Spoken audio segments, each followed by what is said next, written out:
Hi hello ಮಕ್ಕಳೇ, ಇವತ್ತು ನಿಮಗೆಲ್ಲೂ ಒಂದು ನೀತಿ ಕತೆ ಹೇಳ್ತೀನಿ. ಪ್ರಯತ್ನವಿಲ್ಲದೆ ಫಲವಿಲ್ಲ. ಶಿವಪುರ ಎಂಬ ಊರಲ್ಲಿ ಒಬ್ಬ ಜಗದ್ಗುರು ಇದ್ದರು. ಅವರು ಏನು ಹೇಳಿದರೂ ನಿಜವಾಗುತ್ತದೆ ಅಂತಂದು ಆ ಊರಿನ ಜನ ನಂಬಿದ್ರು. ಹಾಗಾಗಿ ಆ ಊರು ಮಾತ್ರವಲ್ಲದೆ ಸುತ್ತಮುತ್ತಲಿನ ಹಾಗೂ ದೂರದ ಊರುಗಳಿಂದ ಜನರು ಅವರಲ್ಲಿಗೆ ಬಂದು ತಮ್ಮ ಭವಿಷ್ಯ ಕೇಳ್ತಿದ್ರು. ಆಗ ಜಗದ್ಗುರು ಕೂಡ ಯಾರು ಬಂದರೂ ಸ್ವಲ್ಪವೂ ಬೇಸರ ಪಡದೆ ಹಸನ್ಮುಖಿಯಾಗಿ ಅವರ ಕಷ್ಟಗಳಿಗೆ ಸ್ಪಂದಿಸುತ್ತಿದ್ದರು.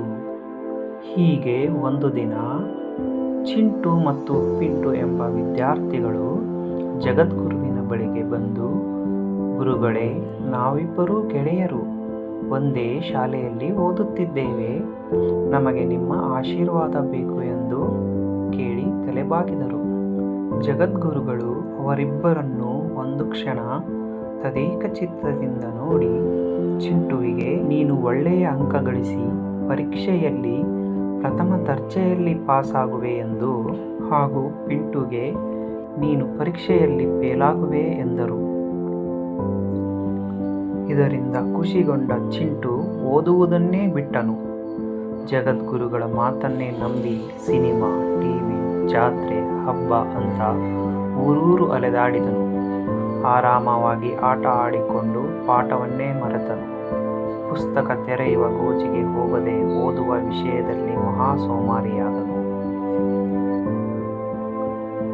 ಆದರೆ ಪಿಂಟು ತಾನು ಫೇಲಾಗುತ್ತೇನೆ ಎಂದು ಹೇಳಿದ ಜಗದ್ಗುರುವಿನ ಮಾತನ್ನು ನಂಬದೆ ಅವರ ಮಾತನ್ನು ಸುಳ್ಳು ಮಾಡಲು ನಿರ್ಧರಿಸಿದ. ತನ್ನ ಓದಿನ ಮೇಲೆ ನಂಬಿಕೆ ಇಟ್ಟು ಒಂದು ದಿನವೂ ಯಾವ ಊರಿಗೂ ಹೋಗದೆ ಅಲ್ಲಿ ಇಲ್ಲಿ ಹಬ್ಬ ಜಾತ್ರೆ ಅಂತ ಎಲ್ಲೂ ಅಲೆಯಲಿಲ್ಲ. ಸತತವಾಗಿ ಹಗಲು ರಾತ್ರಿ ಎನ್ನದೆ ಏಕಾಗ್ರತೆಯಿಂದ ಚೆನ್ನಾಗಿ ಓದಿದ. ಓದಿದ್ದನ್ನು ಅಷ್ಟೇ ಆಸಕ್ತಿಯಿಂದ ಮನವರಿಕೆ ಕೂಡ ಮಾಡಿಕೊಂಡ. ಒಂದೆರಡು ತಿಂಗಳಲ್ಲಿ ಪರೀಕ್ಷೆ ಬಂತು. ಚಿಂಟು ಮತ್ತು ಪಿಂಟು ಪರೀಕ್ಷೆಯನ್ನು ಬರೆದರು. ಕೆಲವೇ ದಿನಗಳಲ್ಲಿ ಫಲಿತಾಂಶವೂ ಬಂದಿತು. ಆದರೆ ಜಗದ್ಗುರು ಪ್ರಥಮ ದರ್ಜೆಯಲ್ಲಿ ಪಾಸಾಗುವುದಾಗಿ ಹೇಳಿದ್ದ ಚಿಂಟು ಅತ್ಯಂತ ಕಡಿಮೆ ಅಂಕ ಪಡೆದು ಫೇಲಾಗಿದ್ದ.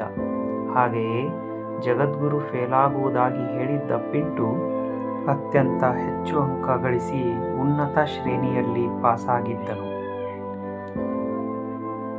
ಇದರಿಂದ ಕುಪಿತಗೊಂಡ ಚಿಂಟು ಸರಸರನೆ ಆಶ್ರಮಕ್ಕೆ ಹೋಗಿ ಜಗದ್ಗುರುವಿಗೆ, ನೀವು ಪಾಸಾಗುವೆ ಎಂದು ಆಶೀರ್ವಾದ ಮಾಡಿದ್ದೀರಿ, ಆದರೆ ನಾನು ಫೇಲಾಗಿದ್ದೇನೆ. ನೀವು ಫೇಲಾಗುವುದಾಗಿ ಹೇಳಿದ್ದ ಪಿಂಟು ಪಾಸಾಗಿದ್ದಾನೆ. ನಮ್ಮಿಬ್ಬರ ವಿಷಯದಲ್ಲಿ ನೀವು ಹೇಳಿದ ಮಾತು ಸುಳ್ಳಾಯಿತು. ಏಕೆ ಹೀಗಾಯಿತು? ನಿಮ್ಮ ಮಾತನ್ನು ನಂಬಿ ನಾನು ಕೆಟ್ಟೆ ಎಂದು ಬೇಸರ ವ್ಯಕ್ತಪಡಿಸಿದರು. ಆಗ ಜಗದ್ಗುರುಗಳು ಸಾವಧಾನದಿಂದ, ನೀನು ನನ್ನ ಮಾತನ್ನು ಮಾತ್ರ ನಂಬಿ ಓದುವುದರರ್ಥ ನಿನ್ನ ಪ್ರಯತ್ನ ಮಾಡಲೇ ಇಲ್ಲ. ಶಕ್ತಿ ಇದ್ದು ನೀನು ಶಕ್ತಿಹೀನನಾದೆ. ಪ್ರಯತ್ನವಿಲ್ಲದೆ ಎಂದು ಫಲ ದೊರೆಯದು. ಪಿಂಟು ನನ್ನ ಮಾತನ್ನು ಲೆಕ್ಕಿಸದೆ ತನ್ನ ಪ್ರಯತ್ನದ ಮೇಲೆ ನಂಬಿಕೆ ಇಟ್ಟು ಛಲ ಬಿಡದೆ ಸತತವಾಗಿ ಕಷ್ಟಪಟ್ಟು ಓದಿದ. ಹಾಗಾಗಿ ಅವನು ನಿನ್ನಷ್ಟು ಬುದ್ಧಿವಂತನಲ್ಲದಿದ್ದರೂ ಪ್ರಯತ್ನಪಟ್ಟು ಅಧ್ಯಯನ ಮಾಡಿದ್ದರಿಂದ ಅವನಿಗೆ ಉತ್ತಮ ಫಲಿತಾಂಶ ಬಂತು. ಕಷ್ಟಪಟ್ಟರೆ ಫಲ ಸಿಕ್ಕೇ ಸಿಗುತ್ತದೆಂಬ ಮಾತು ಆತ ನಿಜ ಮಾಡಿದ್ದಾನೆ ಎಂದರು. ಆಗ ಚಿಂಟು ತಾನು ಎಡವಿದ್ದೆಲ್ಲಿ ಎಂದು ಅರಿವಾಯಿತು. ಯಾರ ಆಶೀರ್ವಾದ ಎಷ್ಟೇ ದೊಡ್ಡದಿದ್ದರೂ ಕನಿಷ್ಠ ಚಿಕ್ಕದಾಗಿಯಾದರೂ ನಮ್ಮ ಪ್ರಯತ್ನವಿಲ್ಲದಿದ್ದರೆ ಅದರಿಂದ ಏನೂ ಪ್ರಯೋಜನವಾಗದು. ದೇವರೇ ನಮ್ಮ ಪರವಾಗಿದ್ದರೂ ಪ್ರಯತ್ನವಿಲ್ಲದೆ ಫಲ ಸಿಗದು. ನಾನು ಅನ್ಯಾಯವಾಗಿ 1 ವರ್ಷ ಹಾಳು ಮಾಡಿಕೊಂಡೆ ಎಂಬ ಅರಿವು ಅವನಿಗೆ ಉಂಟಾಯಿತು. ನಂತರ ಪಶ್ಚಾತ್ತಾಪ ಪಟ್ಟು ಮುಂದೆ ಹೀಗಾಗದಂತೆ ಎಚ್ಚರ ವಹಿಸಿದನು.